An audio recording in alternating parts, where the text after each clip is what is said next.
자, 그 다음에 동일가치 노동의 의무와 판단 기준인데요. 박스 남녀 교용 평등과 일가정 양립 지원에 관한 법률에 이러한 임금에 대한 동일가치 노동에 대한 동일한 임금 지급이 규정되어 있습니다.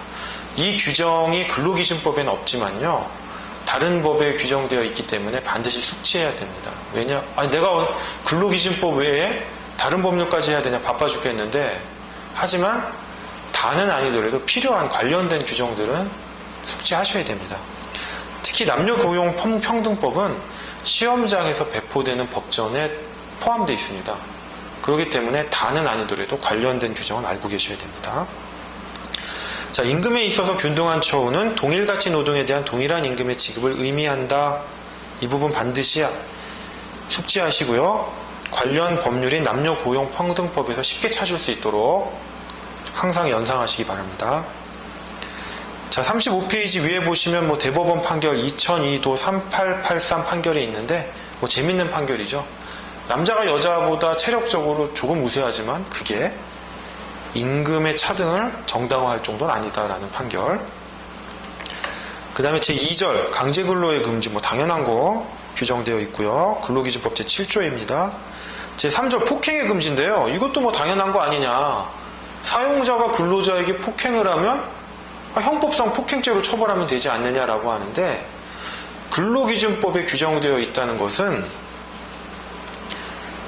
이 폭행의 범위가 형법상 폭행죄의 범위보다 넓다는 것을 의미합니다.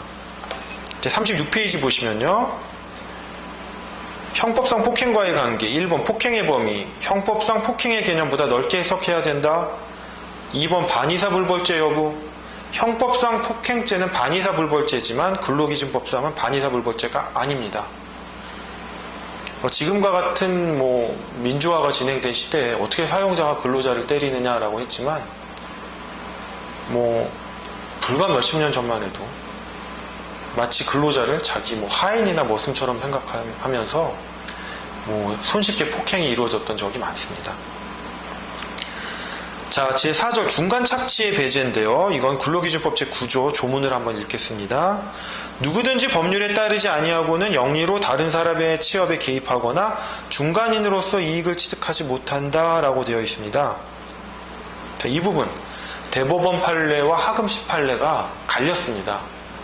대법원 판례는요, 영리로 다른 사람의 취업에 개입하거나 한번 끊고 중간인으로서 이익을 취득하지 못한다라고 해서 앞에 영리로라는 부분은 뒤에 중간인으로서 이익을 취득하지 못한다 부분은 수식하지 않는다라고 했습니다. 근데 하금시 판결은 영리로 다른 사람의 취업에 개입하거나 영리로 중간인으로서 이익을 취득하지 못한다, 이렇게 해석을 했거든요. 저희가 알아둬야 될 것은 대법원 판례입니다. 영리로가 앞에만 수식한다, 그 점. 따라서 중간인으로서 이익을 취득하는 것은 영리든 비영리든 무조건 금지되는 겁니다. 자, 37페이지 예외가 있는데요. 근로기준법 제9조가 적용 제외되는 사업으로는 직업안정법상의 유료직업 소개사업, 근로자 공급사업, 파견법상의 근로자 파견사업이 있습니다. 자, 제5조 공민권 행사의 보장인데요. 근로기준법 제10조 사용자는 근로자가 근로시간 중에 선거권, 그 밖에 공민권 행사 또는 공예직무를 집행하기 위하여 필요한 시간을 청구하면 거부하지 못한다. 다만 그 권리 행사나 공예직무를 수행하는 데에 지장이 없으면 청구한 시간을 변경할 수 있다. 자, 이 제5절이 왜 중요하냐면 노조법상 조합활동 등과도 연결이 됩니다. 자, 제5조 공민권 행사의 보장, 노조법상 조합활동과도 연결되기 때문에 자세히 설명드리겠습니다.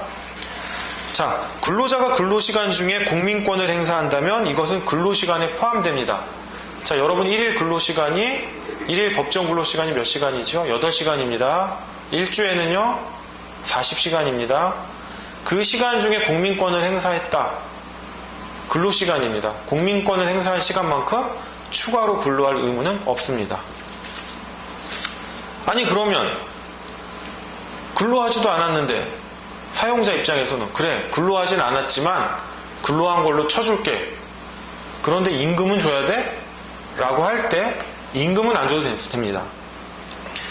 공민권 행사에 따른 시간은 근로시간에 포함되지만 무노동이기 때문에 임금은 지급하지 않아도 되고요. 하지만 예외적으로 단체협약이나 취업규칙에서 공민권 행사에 따른 임금을 보존해 주기로 했다면 지급해야 됩니다. 이거는 근로기준법이 아니라 단체협약 취업규칙의 문제입니다. 그 부분 38페이지 로마자 4번 관련 문제에 언급이 되어 있는데요. 자, 일단 위에 내용 보시면요. 1번 선거권과 그 밖의 공민권 행사인데 본인이 입후보한 경우 선거운동은 공민권 행사에 포함되지만 타인이 입후보한 경우의 선거운동은 이에 포함되지 않고 공법상 소송 이 또한 공민권 행사지만 사법상 소송은 이에 포함되지 않는다는 점. 그 다음에 공예직무를 수행하는 건데요. 단서부터 보시겠습니다. 근로시간 중에 노동조합 업무를 위한 행위 내지 부당노동행위 구제신청을 위한 출석행위는 노동조합 자체의 이익을 위한 행위이지 공예직무 또는 공적인 성격의 직무가 아니므로 공예직무에 해당되지 않습니다. 따라서 이 경우는 근로시간 중에 이러한 공민권 행사를 보장해 줄 필요도 없고 근로자도 이를 공민권 행사라고 주장하여 이를 권리로서 주장할 수도 없습니다. 자, 로마자 3번 법적 보장인데요. 근로자가 이러한 공민권 행사를 요청했을 경우 사용자는 거부할 수는 없지만 시기를 변경해 줄 것을 시기 변경권은 있습니다. 하지만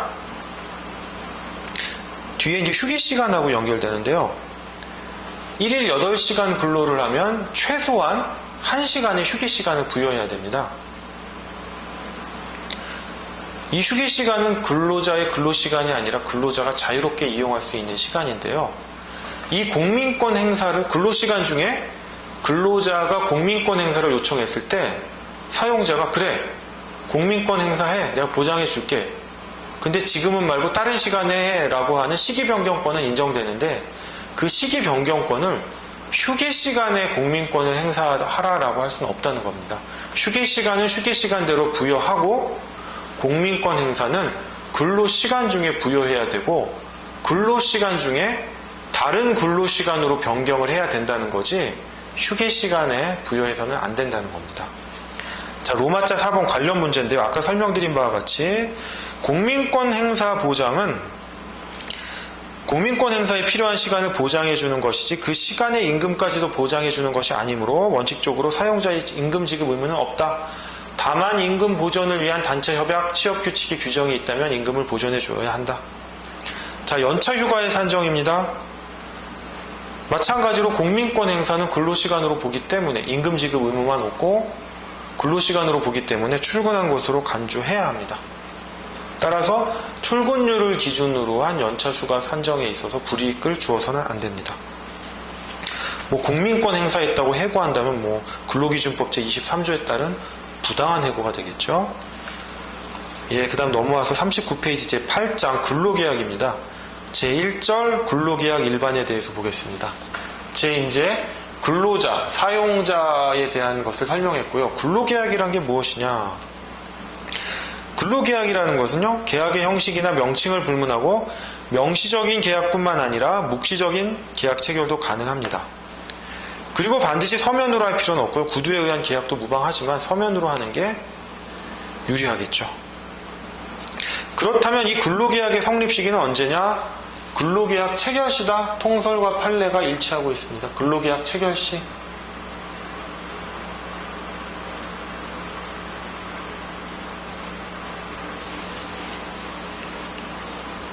자, 그렇다면 일반적으로 우리가 회사에서 모집 공고를 내죠. 이거는 민법상 뭐에 해당되겠습니까?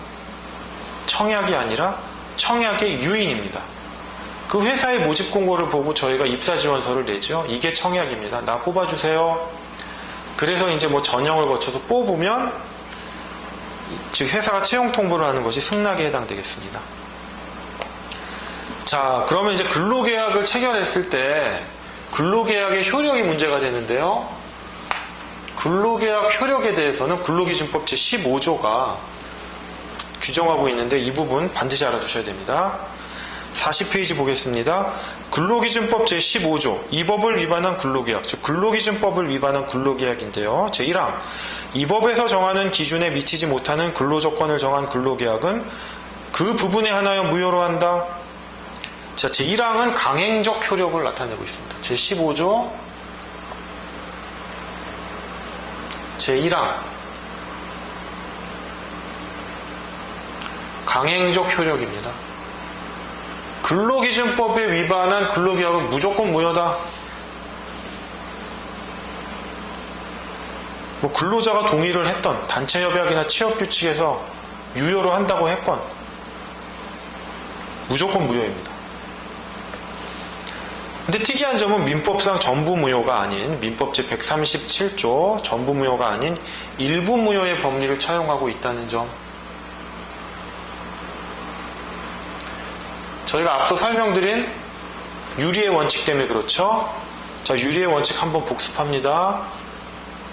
취업규칙, 근로계약은 조문상 유리의 원칙이 당연히 인정되지만 단체협약은 조문에 유리의 원칙이 인정되는지 여부가 불분명했다. 하지만 학설은 단체협약의 경우에도 유리의 원칙을 인정한다. 대법원 판례는 이에 대한 명시적인 언급을 한 바 없다. 단체협약의 유리의 원칙은 단체협약에 규정되어 있다면 학설의 대립과 상관없이 단체협약의 효력으로서 당연히 인정된다. 기억나시죠? 자, 그 다음 제2항입니다. 제1항에 따라 무효로 된 부분은 이 법에서 정한 기준에 따른다. 직접적 효력입니다. 자, 일부 무효가 됐습니다. 1항에 따라서. 그러면 다시 근로계약을 체결해라. 그 부분에 한해서 아니다. 최저 기준을 정한 근로기준법이 그냥 직접적으로 적용된다. 이것입니다. 자, 그 다음 로마자 4번 근로조건의 명시인데요. 근로기준법 제17조가 규정되어 있습니다. 제가 아까 뭐 근로조건 얘기했는데 근로조건이 바로 17조 제1항 각 호에 규정된 사항들입니다. 한번 읽어보시면 되고요. 41페이지로 넘어오셔서 근로조건 명시 의무를 위반한 경우 가효과의 화살표 부분 보시면 근로기준법 제17조는 단속 규정에 불과하므로 근로조건을 명시하지 않은 경우라도 근로계약 자체는 유효한 것입니다. 따라서 근로조건을 명시하지 않았다고 해서 근로계약 자체의 효력이 부정되는 것은 아닙니다. 자, 그러면 이러한 근로기준법 제17조를 위반했을 때 근로자는 어떤 권리가 발생하느냐, 이에 대해서 근로기준법 제19조가 규정하는데요. 손해배상 청구, 근로계약의 즉시 해제 및 예외적으로 기향여비까지 지급할 수 있다. 이 조문 19조를 통해서 숙지하시기 바랍니다. 자, 그 다음에 근로계약, 자, 42페이지에 로마자 5번 근로계약과 신원보증계약입니다. 자, 신원보증계약이 뭐냐면요. 뭐 회사를 다녀보신 분들은 잘 아시겠지만 이 근로자가 회사 일을 하면서 고의적으로 회사에 손해를 끼칠 수가 있습니다. 뭐 횡령이나 배임 등을 해가지고요. 그렇지 않더라도 자기는 잘하려고 했는데 과실에 의해서 회사에 손해를 미치는 경우가 있죠. 이때 예전에는 근로계약을 체결하면 가족이나 친지, 친척들을 통해서 연대보증계약을 체결했습니다. 손해배상을, 즉 손해를 배상하라. 뭐에 대한 손해냐면 뭐 위약금이겠죠. 위약금, 손해배상 예정.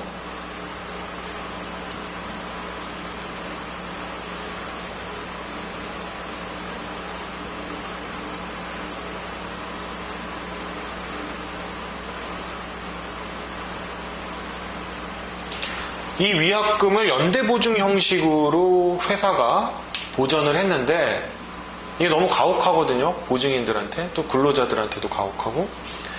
그래서 신원보증보험법이 있거든요. 그 법률에 따라서 신원보증회사와 신원보증계약을 동시에 체결하게 됩니다. 아, 그럼 이게 뭐가 도대체 문제가 되느냐.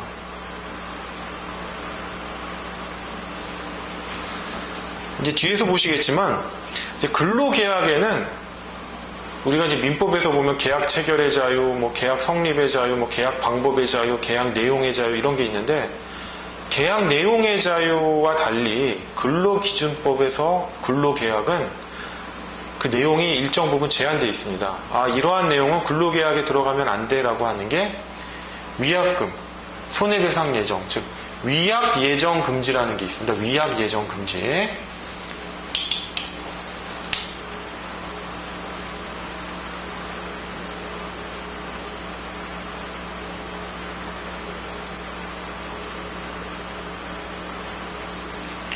이러한 내용이 근로계약에 들어가면 안 되거든요. 이러한 내용이 근로계약에 들어가면 안 됩니다.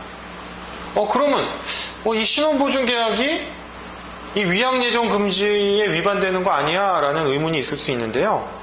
대법원 판례가 아니다. 이에 해당되지 않는다. 라고 했습니다. 저 박스에 보시면 80-1040 판결이 있죠. 이 부분 뒤에서 한번 더 하겠습니다. 자, 화살표 부분 판례인데요. 화살표 부분 도표인데요. 근로계약에 명시된 근로조건이 사실과 다른 경우 근로자의 권리구제 방법. 자, 제가 말씀드렸죠. 채무불이행의 경우 첫 번째 구제수단이 뭐다? 손해배상이 아니라 강제이행이다. 자, 박스에 보시면 근로계약 불이행에 따른 민법상 청구로는 1번 이행 청구가 있습니다. 하지만 강제이행은 근로자의 인격권을 침해함으로 부정된다고 앞서 말씀드렸고요. 2번 계약 해제가 있죠. 계약 해제는 이행 지체나 이행 불능에 따른 계약 해제가 있을 것입니다. 물론 이제 해제의 요건이 좀 다르겠죠. 이행 지체랑 이행 불능의 경우에는. 근데 이제 근로계약 불이행의 경우 과연 불완전 이행의 경우에도 근로계약 해제가 가능하느냐, 이 부분은 조금 이제 논외로 하겠습니다. 자, 그 다음에 손해배상으로서 전보배상이 가능하고요. 그 다음에 근로조건 위반에 따른 근로기준법상 청구로는 근로계약의 즉시 해제와 손해배상이 있습니다. 그 다음에 근로계약을 즉시 해제할 경우에는 조건부로 귀향여비도 신청할 수 있다는 점 아울러서 보시고요. 즉 근로계약 불이행에 따른 민법상 청구와 근로기준법상 청구로서의 근로자의 권리 구제 방법을 이 도표를 통해서 좀 비교해서 알아두셨으면 좋겠습니다. 따라서 근로자는 민법상 청구와 근로기준법상 청구를 선택적으로 할 수 있다는 점, 자기에게 유리한 것을 선택하여 청구하면 되겠습니다. 자, 그 다음에 근로계약과 유사한 민법계약의 유형으로서는요, 민법상 고용계약, 도급계약, 위임계약이 있는데 이 부분 한번 살펴보시기 바랍니다. 자, 제2절 미성년자의 근로계약인데요. 이 부분도 조금 가능성은 있습니다. 약간의 배점이 있을 수 있을 것 같아서 설명드리겠는데요. 그냥 뭐 설명보다는 어떤 그 문답을 통해서 보시는 게 좀 이해가 빠를 것 같습니다. 자, 1번. 미성년자가 근로계약을 체결함에 있어서 친권자 또는 후견인의 동의를 얻어야 하는가? 자, 조문을 보십시오. 가운데 근로기준법 제67조 1항. 친권자나 후견인은 미성년자의 근로계약을 대리할 수 없다. 즉, 대리권이 없습니다. 대리권도 부여하지 않았는데 동의권을 부여했다라고 하면 좀 이상하겠죠? 그래서 동의권을 부여하지 않았다라고 보고 있습니다. 그리고 이러한 동의권을 인정하지 않더라도, 즉 동의권을 부정하더라도 근로기준법 제67조 제2항이 친권자 또는 후견인에게 즉시 근로계약을 해지할 수 있는 해지권을 부여하고 있기 때문에 구태여 동의권까지 부여하는 것은 아니다라고 보여지고요. 만약에 이제 동의권을 인정하면 동의권에 대한 취소권까지도 인정되게 돼야 되는데, 그 해지권을 근로기준법 제67조 2항이 규정한 취지와도 모순되기 때문에 미성년자가 근로계약을 체결함에 있어 친권자 또는 후견인의 동의를 얻을 필요는 없다고 보여지고, 따라서 동의권은 부여되지 않았다라고 보여집니다. 그런데 또 동의권을 줬다고 볼 수 있는 여지가 있는 게요. 근로기준법 66조를 보시면요.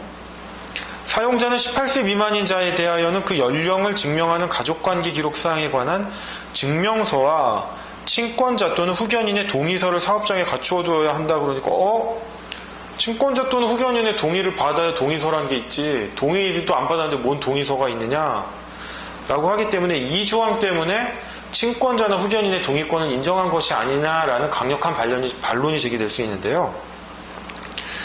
이때 동의서라고 하는 것은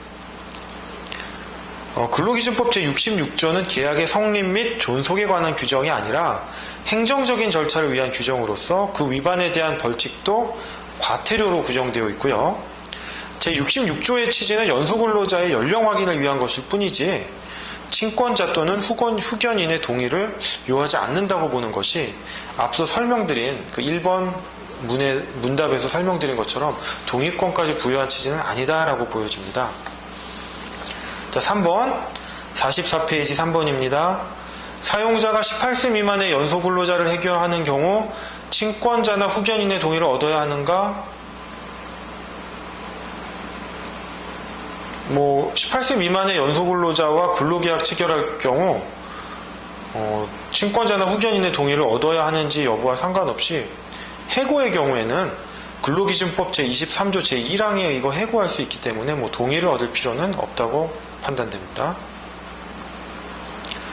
사용자가 미성년자에게 임금을 지급하면서 친권자나 후견인의 동행 또는 동의를 요구할 수 있는지 여부에 대해서 이는 근로기준법 제68조의 취지에 반하고 임금에 대해서 4가지 지급 원칙이 있습니다. 뒤에서 공부하겠지만요.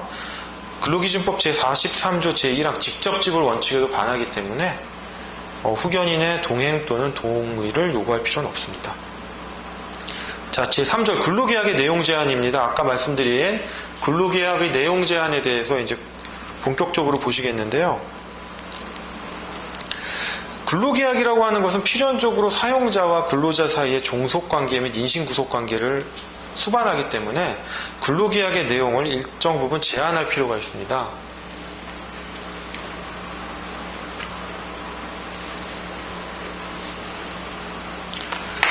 근로계약의 내용은 다음과 같이 제한됩니다. 크게 3가지인데요. 위약, 예정, 금지.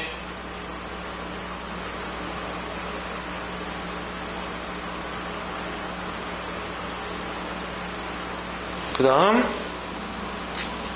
전차금 상계 금지.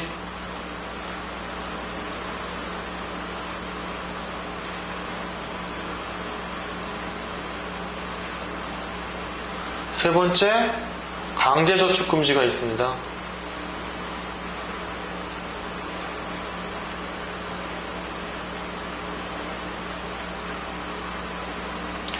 특히 2번하고 3번은 근로자의 퇴직의 자유랑 연결되기 때문에요. 퇴직의 자유랑 연결되기 때문에 근로계약의 내용으로서 제한을 하는 것입니다. 자, 위약 예정 금지 보시면요. 한번 읽어보시면 되는데 그 45페이지 그 음영 부분 보시겠습니다. 신원보증 계약은 위약 예정 금지에 반하지 않는다라는 대법원 판례가 있었고요. 자, 3번 금지의 상대방을 보시면 위약 예정 금지의 상대방은 해당 근로자뿐만 아니라 근로자의 배우자, 가족, 친족 등도 포함됩니다. 이들을 포함시키면 위약 예정 금지를 우회할 수 있기 때문에 유명무실하게 되겠죠. 자, 위약 예정 금지에서 문제되는 게 아까 말한 신원보증 계약이 있었죠. 신원보증 계약은 위약 예정 금지에 반하지 않는다라고 되어 있었고요. 그 다음에 최근에 많이 문제되는 건데요. 해외 연수 비용.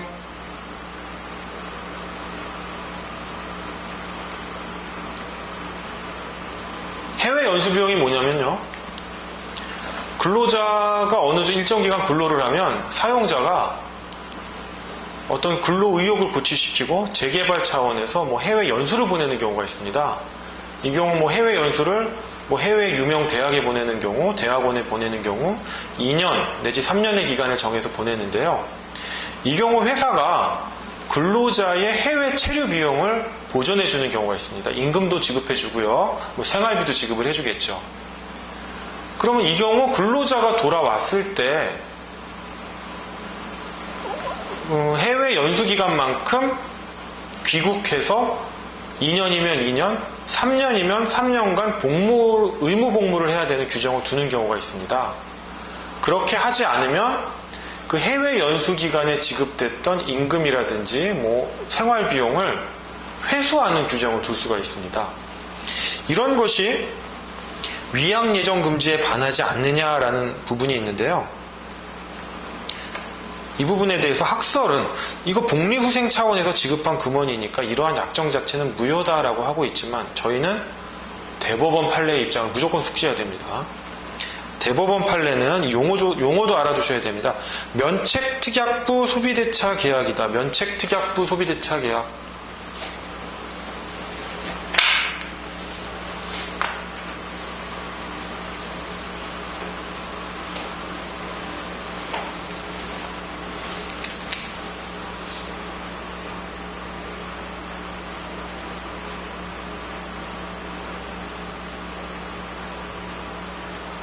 해외 연수 비용은 돈을 빌려준 것, 돈을 대여해 준 거기 때문에 소비대차겠죠. 근데 면책특약에 붙은, 무슨 면책특약? 연수 끝나고 갔다 와서 2년 내지 3년간 우리 회사에서 의무 복무해. 그러면 그 비용 면제해 줄게 라고 하는 면책특약에 붙은 소비대차다. 면책특약부 소비대차 계약이니까 조건부 차용금 면제 법리에 의해서 이러한 약정은 유효하다. 즉 대법원은 해당 근로자가 일정 기간 근무하면서 차용금 변제 의무가 면제되고 그렇지 않을 경우 조건의 불성치로 인해 차용금 변제 의무가 발생한다는 입장입니다. 판례 한번 보시고요. 근데 이 경우 예외가 있습니다. 예외. 조금 지워졌네요. 위약 예정 금지. 어떠한 예외가 있느냐? 예외 1. 예외 2. 이게 말이 해외 연수지, 실은 알고 봤더니 명목만 해외 연수지 해외 출장이나 다를 바 없다. 나 해외 가서 공부한 게 아니라 일했다. 이런 내용입니다. 그 다음에 해외 연수긴 한데 이게 무슨 해외에 있는 국내 기업의 자회사라든지 해외 법인 내지는 그 정도는 아니더라도 국내 회사와 어떤 파트너십을 맺고 있는 그 회사로 가서 공부가 아니고 그냥 일을 한 거다 라고 했다면 이 경우에는 해외 연수 비용에 관한 면책특약부 소비대차 계약이 성립하는 게 아니다라는 점입니다. 그래서 그 경우 이 약정은 무효다. 이러한 예외에 해당될 경우에는 면책특약부 소비대차 계약이 무효다라고 하는 점, 46페이지 보시면 예외 판례 2개가 있죠. 이 부분 숙지하셔야 됩니다. 자, 그 다음에 근로기준법 제21조가 전차금 상계 금지를 규정하고 있는데요. 좀 용어가 익숙하지 않으실 겁니다. 전차금은 뭐고, 전대채권은 뭐고,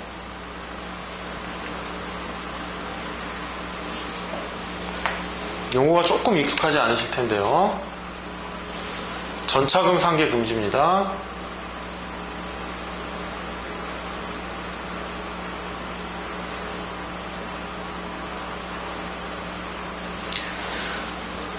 자, 전차금이란 건요, 근로자가 취업 후에 임금에서 공제할 것을 예정해가지고 해당 근로자 및 근로자 친권자 등에게 미리 대여를 해주는 겁니다. 그러니까 입사가 예정된 근로자에게 돈을 빌려주고 꿔주고 너 와서 일을 하면서 갚아 이건데, 그렇게 되니까 근로자의 퇴직의 자유가 제한되죠. 나가고 싶어도 그 돈 갚을 때까지 못 나가게 되는 것입니다. 전대채권도 비슷한데요. 전차금 이외에 근로할 것을 조건으로 근로자 또는 근로자의 채권자 등에게 지급하는 금전을 의미하는데, 이는 전차금하고 비슷한 거긴 한데요. 근로를 조건부로 지급하는 금전을 의미합니다. 근데 문제는 이러한 전차금이나 전대채권의 성립 자체가 문제되는 게 아니라요, 이를 임금과 상계하는 게 금지되는 겁니다. 그러니까 전차금이나 전대채권의 발생이 아니라 임금과 상계하는 게 금지되죠. 아니 그렇다면 근로자가 자발적으로, 흔히 말해서 근로자가 자동 채권으로서 상계하는 것은 가능하지 않냐? 가능합니다. 단 근로자가 자동 채권으로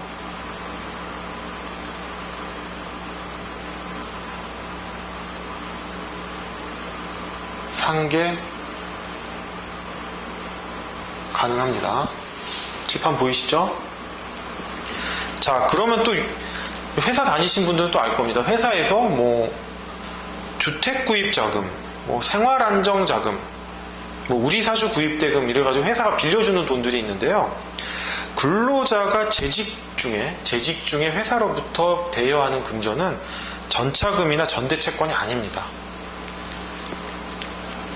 이런 것들은 일종의 복리후생 또는 근로자의 인적 신용을 바탕으로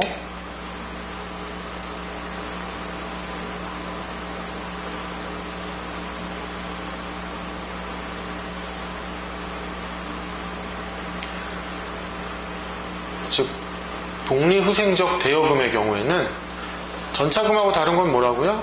이거는 재직중에 대여해주는 근로자의 신용을 바탕으로 재직중에 대여해주기 때문에 이것은 사용자가 임금과 상계할 수 있습니다.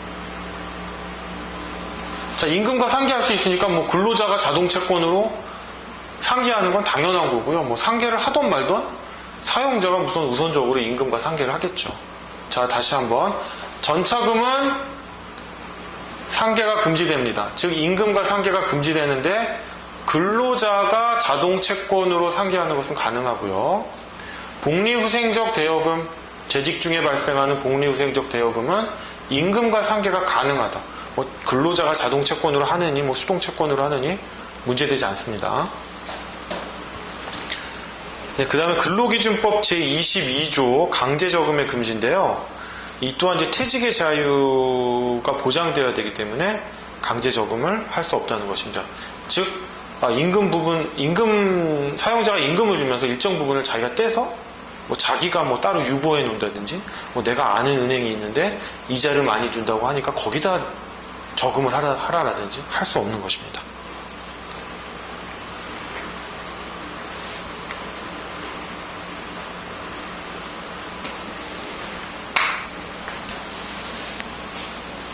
네, 이제 제9장 변형된 근로계약인데요. 제1절 채용 내정 또는 뭐 채용 예정 계약과 시용 또는 수습 계약입니다. 말이 조금 어려울 수도 있고요. 말이까지 합니다. 양쪽이 애매한데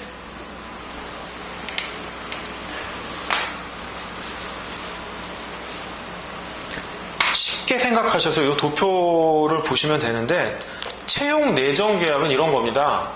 여러분 로스쿨 2학년 다닐 때 너 졸업하면 변호사 시험을 합격하면 뭐 김앤장 같은 뭐 특정 로펌에서 변호사로 채용해 주겠다. 채용 내정 계약입니다.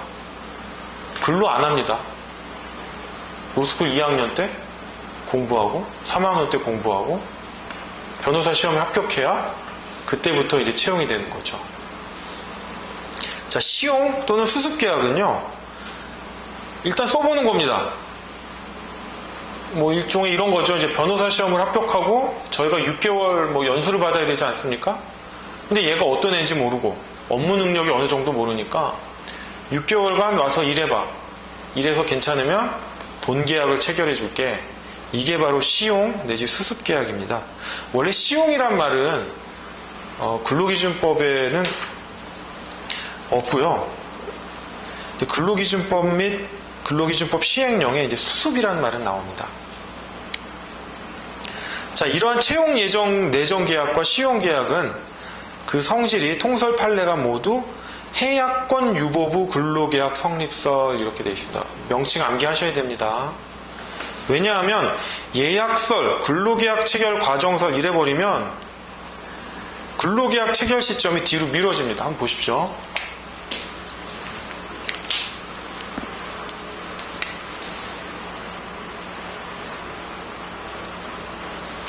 이때 채용 내정 계약을 합니다.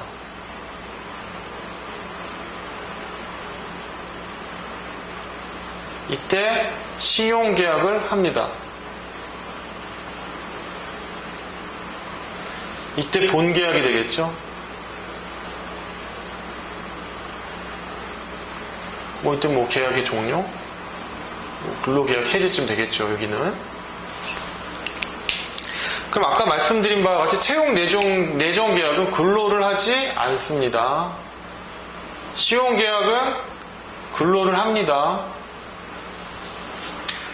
그러면 도대체 근로계약 체결 시점을 일로 볼 것이냐인데, 예약설이라든지 근로계약 체결 과정설은 근로계약 체결 시점을 이쪽으로 봅니다.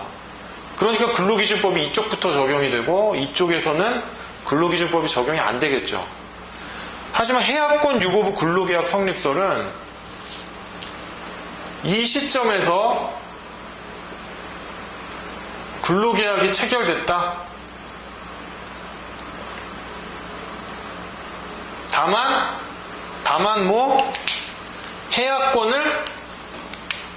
해약권을 여기서부터 여기까지 유보하고 있다.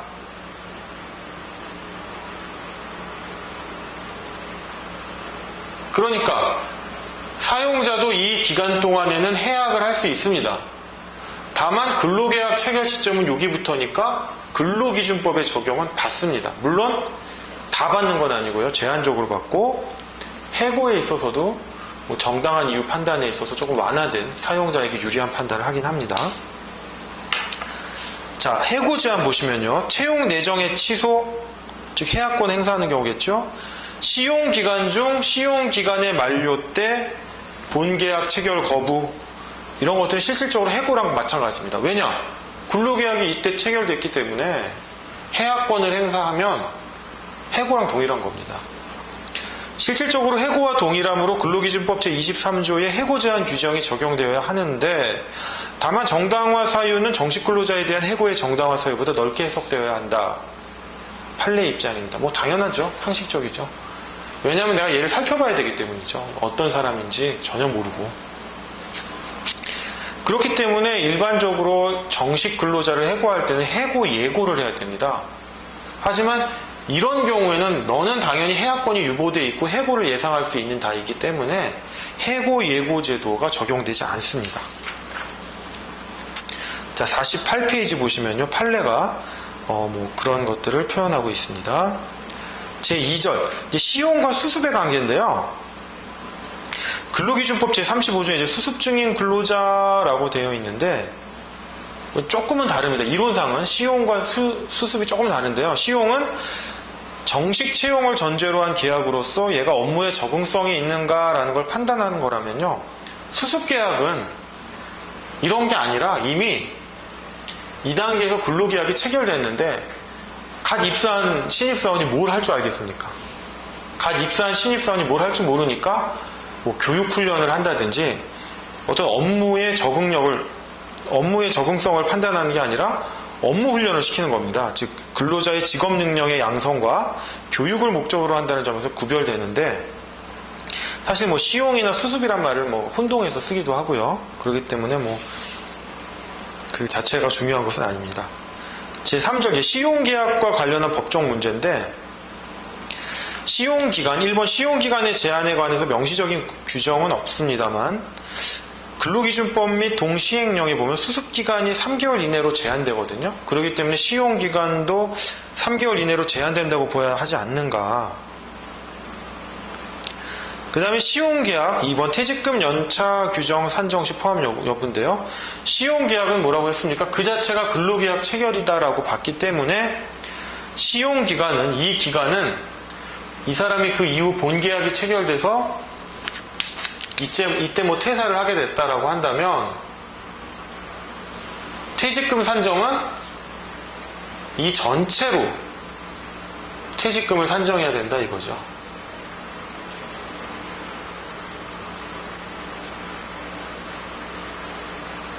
그리고 이 사람의 근속 연수에 따른 진급이라든지 이런 것도 이 시점을 기준으로 산정해야 된다. 자, 3번 시용기간의 도가입니다. 자, 시용계약을 하고 이제 본계약을 체결할지 말지 여부를 결정해야 되는데 사용자가 이 기간을 도과한 겁니다. 도과했으면 근로자 유리하게 사용자의 해제권, 즉 해약권은 자동 소멸하고 정규 근로자가 된 것으로 본다. 그게 3번이고요. 4번 판례는 한번 읽어보시기 바랍니다. 예, 제10장 근로계약 기간입니다.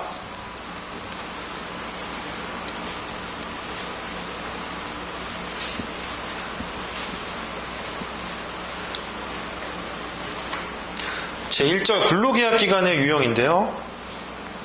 근로기준법 제16조는 계약기간에 대하여 근로계약은 기간을 정하지 아니한 것과 일정한 사업의 완료에 필요한 기간을 정한 것 외에는 그 기간은 1년을 초과하지 못한다라고 되어 있고 이 조문의 유효기간은 2007년 6월 30일이라고 규정하고 있습니다. 근데 사실 근로계약 기간은 근로계약서보다도요 단체협약이나 취업규칙이 규정되는 경우가 많기 때문에 이 부분을 반드시 검토해야 됩니다. 자, 근로계약 기간은 일반적으로 정년고용제가 있고요. 정년까지 하는 겁니다. 일반적으로 정규직 근로자겠죠. 정년고용제. 두 번째가 기간고용제가 있습니다. 기간의 정함이 있는 거죠. 따라서 이 정년고용제의 경우에는 해고라든지 사직의 의사표시가 있어야 되는데 기간고용제는 기간이 도래하면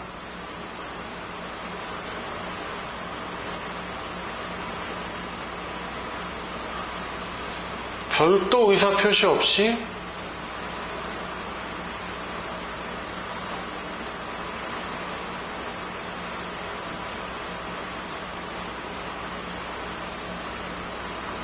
근로계약이 종료됩니다.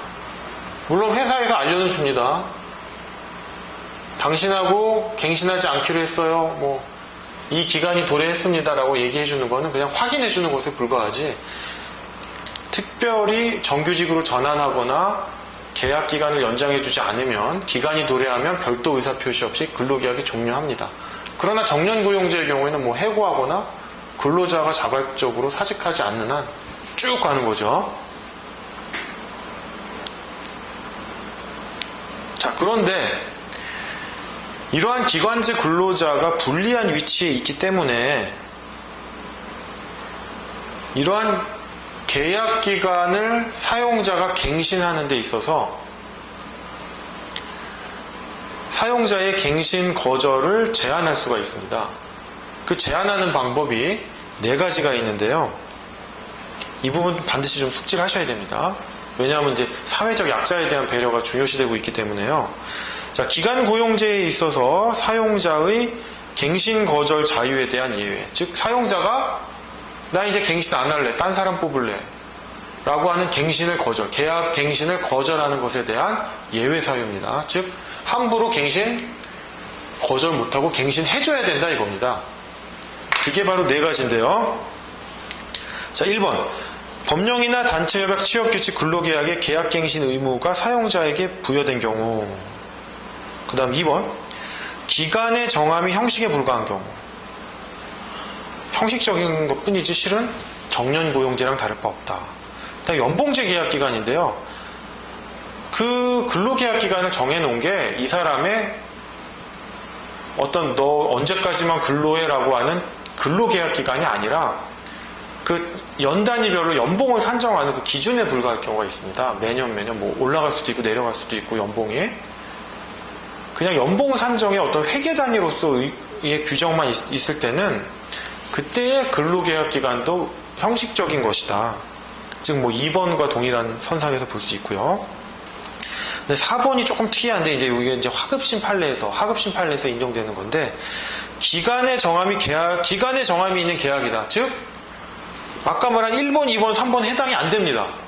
그러니까 기간이 도래하면 별도 의사표시 없이 근로계약이 종료되는데 뭔가 모르겠지만 이 갱신기대권이라고 하는 게 인정되는 경우, 갱신기대권.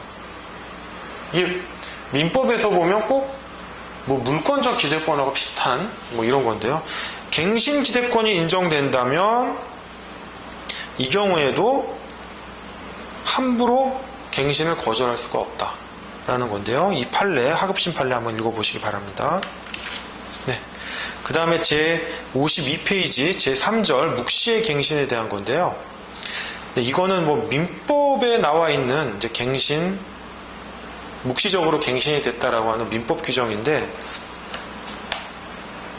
자, 민법 제 660조를 한번 보겠습니다. 기간에 약정이 없는 고용의 해지 통고, 즉 1항 고용기간에 약정이 없는 때는 당사자는 언제든지 계약 해지에 통고를 할 수 있다라고 하니까 아니, 정년 고용제에서는 정년까지 보장해줘야 된다고 했는데, 정년 고용제는 기간에 약정이 없는, 고용기간에 약정이 없는 경우죠. 그렇습니다. 그럼 요 민법 제1조에 따르면 당사자는 언제든지 계약 해지에 통고를 할 수 있다고 하니까 사용자가 언제든지 해고할 수 있는 거 아닙니까? 맞습니다. 그런데 근로기준법이 민법의 특별법이죠. 근데 근로기준법 제23조에는 뭐라고 되어 있습니까? 정당한 이유 없는 해고를 금지하고 있기 때문에 민법 제660조 제1항이 이렇게 규정되어 있어도 근로기준법 제23조에 의해서 사용자의 해고가 제한되는 것입니다. 하지만 민법 제660조 제1항에 의해서 근로자는 언제든지 사직의 의사표시를 할 수 있는 것입니다. 즉 계약 해지에 통고를 할 수 있는 것입니다. 즉 민법 제660조 제1항은 사용자, 근로자에게 모두 적용되지만 사용자의 경우에는 근로기준법 제23조에 의해서 제한을 받고, 즉 민법 제660조 1항이 적용되지 않고 근로자는 민법 제660조 제1항이 적용되니까 언제든지 해지의 의사표시, 즉 사직의 의사표시를 할 수 있다는 것입니다. 그 부분 염두에 두시고요.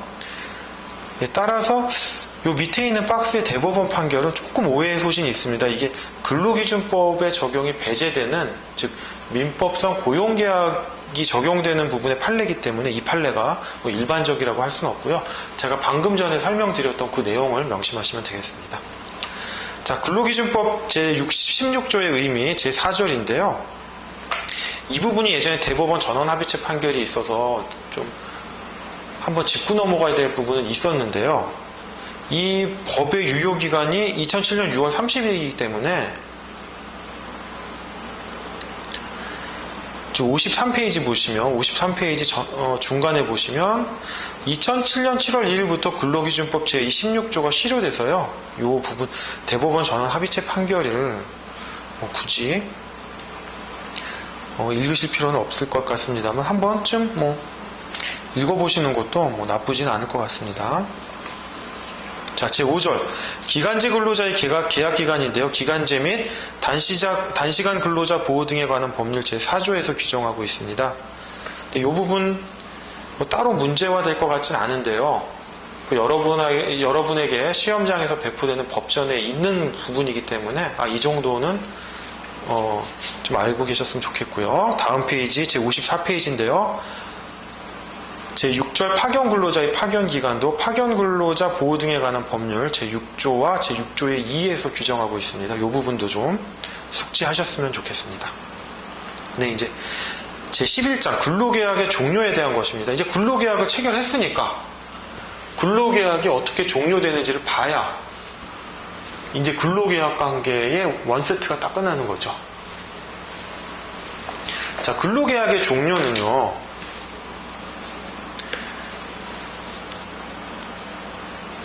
보시면 강제근로의 금지 및 퇴직의 자유가 근로자에게 보장되어 있으므로 근로자는 사직의 의사표시를 통해 일방적으로 근로관계를 종료시킬 수 있다. 하지만 근로기준법의 근로관계의 종료와 관련하여 근로계약이 종료되는 시기 및 근로제공 의무 등에 관한 명확한 규정이 없어 이에 대한 다양한 해석론이 전개되고 있다라고 되어 있는데요. 자, 근로계약의 종료는 도표를 보시면서 이해하시는 게 빠릅니다. 근로계약 종료.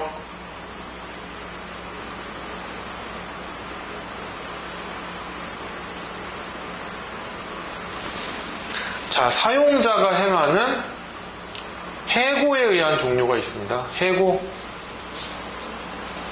이 해고는요, 징계해고와 통상해고로 나눠집니다.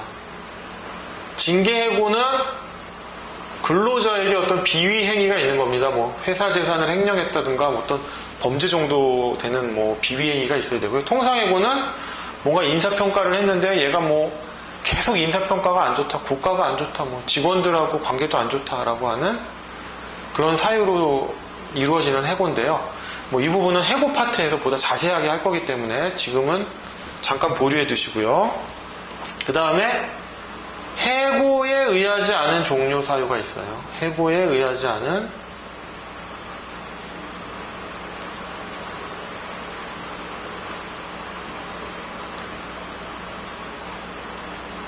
자, 해고에 의하지 않은 종료는 뭐냐면 아까 말한 기간 고용제에 있어서 근로계약 기간이 만료된 경우, 갱신 안 해준 경우겠죠. 자, 복습할까요?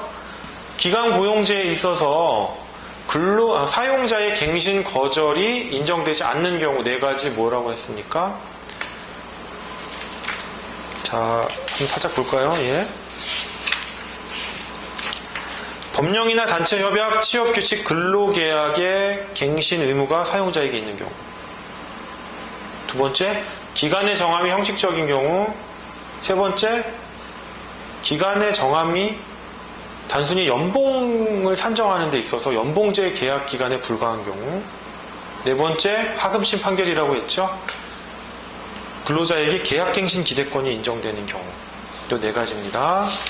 뭐 하나 또 추가한다면 묵시의 갱신에 관한 민법 제660조 1항이 사용자의 경우에는 근로기준법에 의해 제한되고 근로자는 민법에 의해서 언제든지 사직의 의사표시를 할 수 있다. 요거까지 아시면 뭐 답안지 쓰시는데 무리 없으실 겁니다. 다시 돌아와서요. 근로계약 기간 만료, 기간 고용제의 경우죠. 정년 고용제의 경우에는 뭐가 되겠습니까? 정년 도달,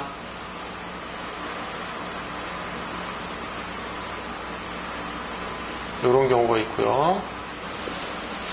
그 다음에 사직이 있습니다. 사직서 제출. 네, 거기 보시면 뭐 합의 해지도 있는데 그거 나중에 설명드리고요. 자, 세 번째가 당사자 소멸입니다. 당사자 소멸.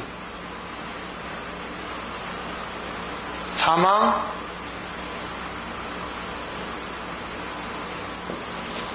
법인의 해산, 뭐 회사가 망할 수도 있고요.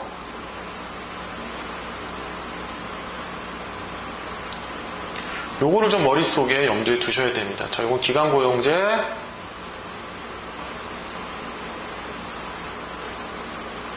정년고용제,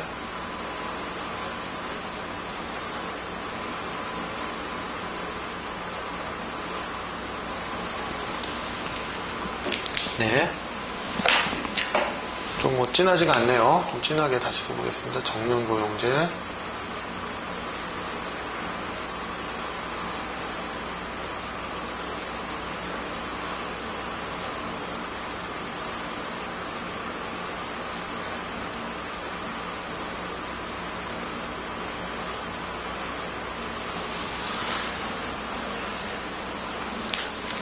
예, 여기서 뭐 해고에 의한 종료는요, 해고 파트에서 다룰 거기 때문에 여기서 다루지 않고요. 그 다음에 근로계약 기간 만료 및 정년 도달은 뭐 앞에서 봤죠. 이 부분은 봤기 때문에 여기서 보지 않겠습니다. 당사자의 소멸, 그 다음에 근로자의 사직서 제출에 의한 이 두 가지 경우만 설명드리겠습니다. 자, 제2절 근로자의 사직서 제출에 대한 사용자의 처리 유형에 따른 법적 효과인데요. 이 부분 좀 복잡하게 되어 있고요. 좀 약간의 오타도 있는데 이 도표를 잠깐 보시면 도표를 보시면서 좀 이해 설명을 드리겠습니다.